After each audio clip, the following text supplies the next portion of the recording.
I want to be your wife. You are my wife. No. As far as I can tell, I'm just someone you own. Welcome, Anya Taylor-Joy, to the IMDb Show. It's wonderful to be here. This is big for me. I'm such a fan. I've been watching your work for a long, Really? long time. Yes, absolutely. I got to talk to you about your new show on PBS, The Miniaturist. Yep. Tell us all about it. My character's called Petronella Brandt, and she gets sold to a wealthy merchant. It's not that crazy. It's the 17th century. It happened a lot. And she's actually really excited to go. But she very quickly finds out things aren't the way that she thought that they were. No, you misunderstand. The view is of you. Amsterdammers must see that Johannes Brandt has a new wife. And then there's like a whole other side of the story, which is there's this miniaturist, and she's sending her all of these like creepy dolls and stuff like that. And she's trying to figure that out as well. Where did you get these? A miniaturist. What did you tell them? Nothing. How did they know what to make? This is witchcraft.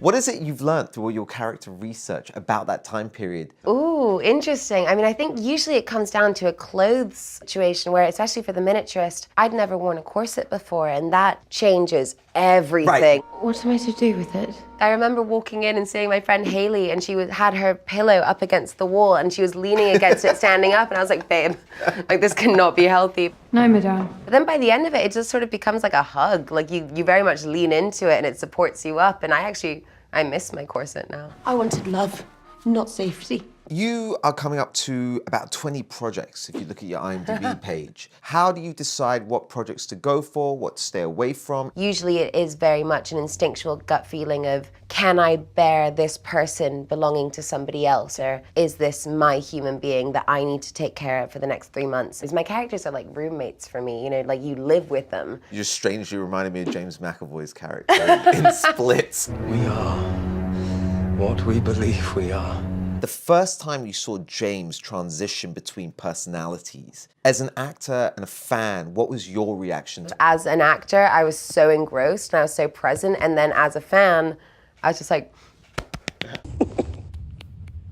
Your character, Casey, how is she gonna fit in the new movie? I've never got to replay a character before, and even though the movie takes place very shortly after the Split universe, Casey's she's grown, you know, she's experienced what she went through during Split, and now she's kind of come out the other side. Good for you. Let's talk about New Mutants for a second. That horror element being added to an already amazing franchise, the X-Men universe. It's so exciting. I mean, Josh Boone, our director, he really kind of threw me in there because I met him for a general meeting, and then before I even sat down to have lunch or whatever, he was just like, I've written this role, I wrote it for you, it's magic. And I was like, what?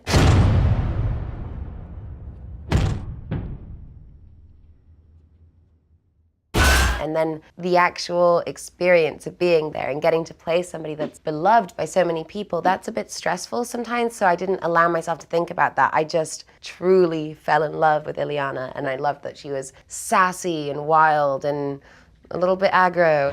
All of you are dangerous. That's why you're here.